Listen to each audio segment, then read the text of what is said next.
Huawei, proud sponsor of TechBusters.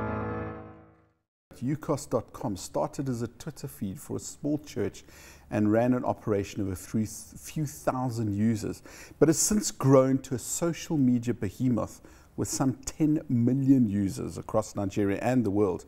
I paid a visit to their offices in Randburg to chat to CEO Tomisin Fashina, who's a very interesting character I met on a plane. Take a look.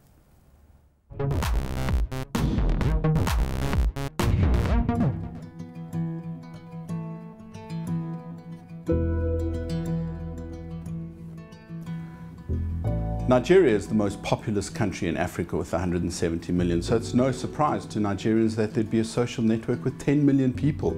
But to South Africans who hear that, it's quite remarkable. UCOS.com is quite something, isn't it, Tomisin? Yes, UCOS.com, humble beginnings, a lot of mileage to cover, exciting days ahead, and we're looking forward to it. How did it come about? What are the origins? It actually originated from a church.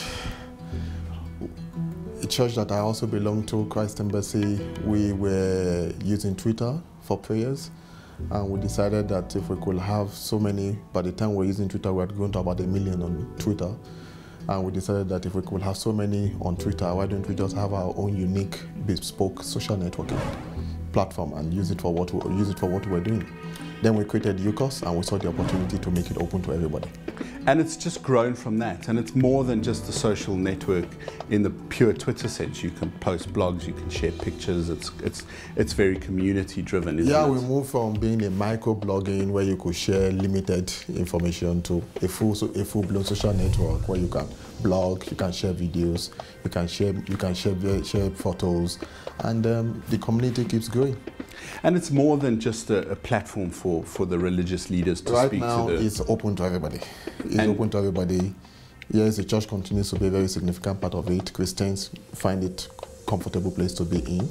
But there are no restrictions. It's open for everybody to share ideas. Our focus is Africa, and so far it's been good. And what have you seen the kind of change of growth? I mean, it's been quite an exponential growth, hasn't it? When was it launched? How long has it taken to reach this? We actually launched on 1st of January 2011. Yes, exponential growth, a lot of growth in the first 3-6 months. We had problems with our platform. We had to change platforms, and subsequently, it's been growing.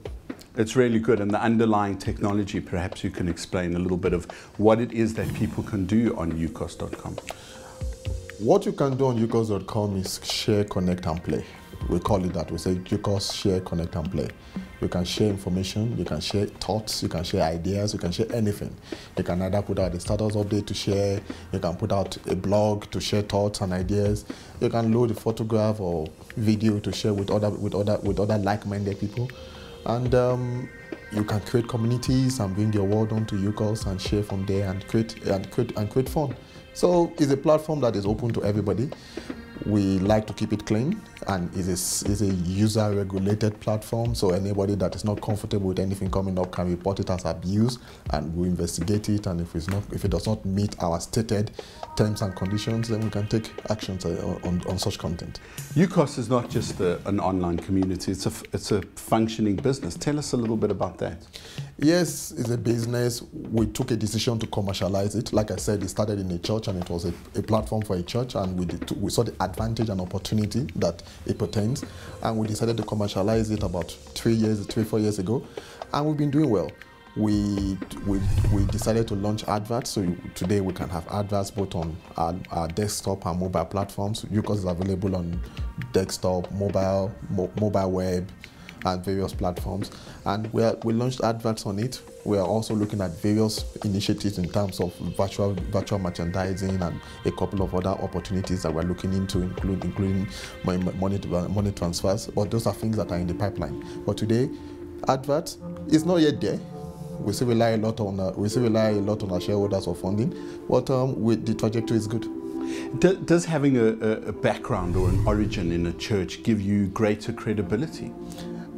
Yes, it gives us greater credibility, and it also means that quite a number of people may be a bit skeptical, but you come in and try it, and then a trial will convince you. And it's not just based in Nigeria. You are looking at growing it to the rest of West Africa. Right now we're talking from South Africa. Yes, exactly. We're talking from South Africa, which is where our office is actually headquartered in, and we also have an office in Lagos. But our focus is Africa, but we have users from all over the world. Where we have Africans in diaspora, we have a significant community in the UK, significant community in the United States, significant community in India. So we actually have presence in from the data that my team provides to me, we have access from over 150 countries. But our focus is Africa and the Africans in diaspora. And why did you base yourself in South Africa? It was convenient. It was convenient. For what reasons? Is there better infrastructure? Better infrastructure, access to skills, and generally we see Africa, Nigeria as launchpad for Africa. So we have significant following in Nigeria. So I'll say we have the best of Africa. We're not just based in South Africa. We have a leg in Nigeria, a leg in South Africa. It can be better. And that's proved to be a very good strategy for you, hasn't it? It has been. Number 1 and number 2 economy in Africa. Well, there you go. Thank you very much for telling us about UCOS.com. Thank you. Thanks for having me. Don't go anywhere, because after the break, we're going to reveal who won that fabulous Huawei Mate 7 smartphone. See you now.